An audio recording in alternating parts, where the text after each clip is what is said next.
currants are currently in season in the garden. These are red currants. They look so pretty. They look similar to black currants, but look at how the leaves are a bit more wider. Okay, and then look at these leaves. That's the black currants, pointed all the edges. That's the red currants and the black currants.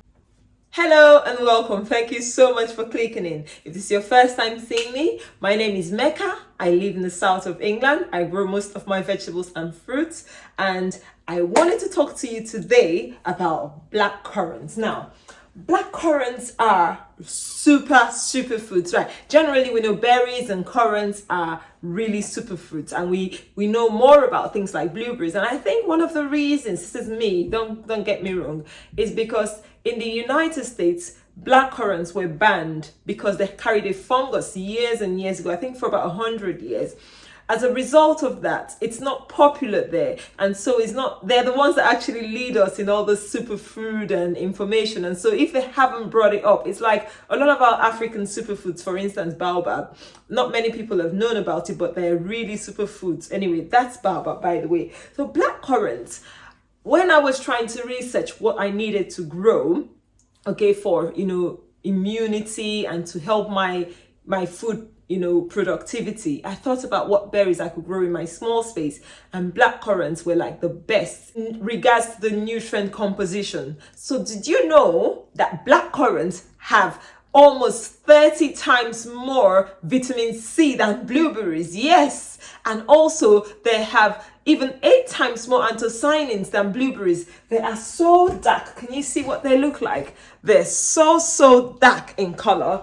They actually are very, very tart, very sour. So it's not something you want to be snacking on. And even when you blend in smoothies, I'll always recommend you use a straw, simply because the acid can actually burn the mucus lining of your mouth. So use a straw. You don't need a huge amount of black currants really in your smoothies. A little handful, a quarter of a cup will give a whole family of 4 a good nutrient boost. And it's easy to grow, it's easy to propagate. I have a little bush I'm gonna put it up here. That is my 3-year-old bush.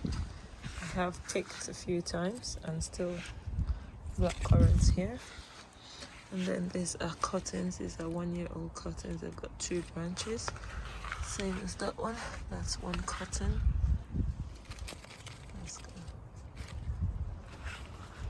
That's just about 3 years old, and it's produced this year. Actually, I tried dehydrating it. It doesn't look brilliant dehydrating, and it's not dried. So dehydrating is gonna be a no-no for me. I'll show you what I've frozen. My small bush has been able to give me about 2 kilos of black currants this year. Yeah, so I've gotten about this much from my small bush. My plot neighbor also gifted me some.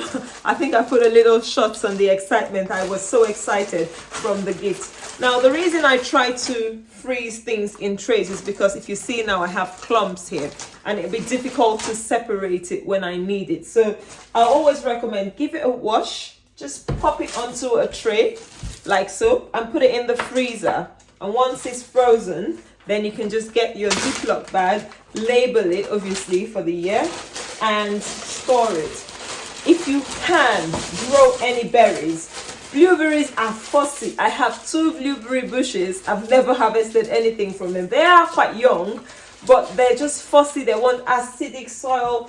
Just grow black currants. Forget blueberries, okay? Black currants are the new thing, okay? Now, another thing you can use them for are salads. You can use them in baking. They're so versatile. Apart from the tarty taste, they are delicious, okay? If you let them ripen fully, you have it a lot sweeter, but still, they are tarty, so just be aware. And also, red currants are also a really good one to grow. They're so nutritious, they're easy to propagate, they're resistant. You need to get the right variety though that is resistant. This is an organic fruit. I think it's a bend something. I'll put the name up.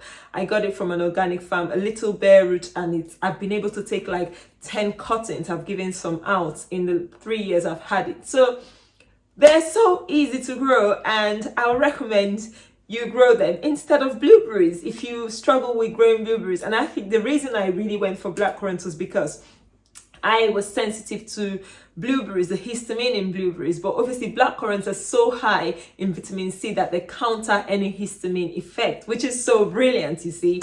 So if you have any questions about blackcurrants propagation, or you're concerned about how to grow in the US if you're not allowed to bring it, I think now there's no more ban, so you can actually grow it, let me know. Leave a comment in the comment section. Blueberries will not give you this much yield in a short period as blackcurrants will, so it's a good thing to consider growing.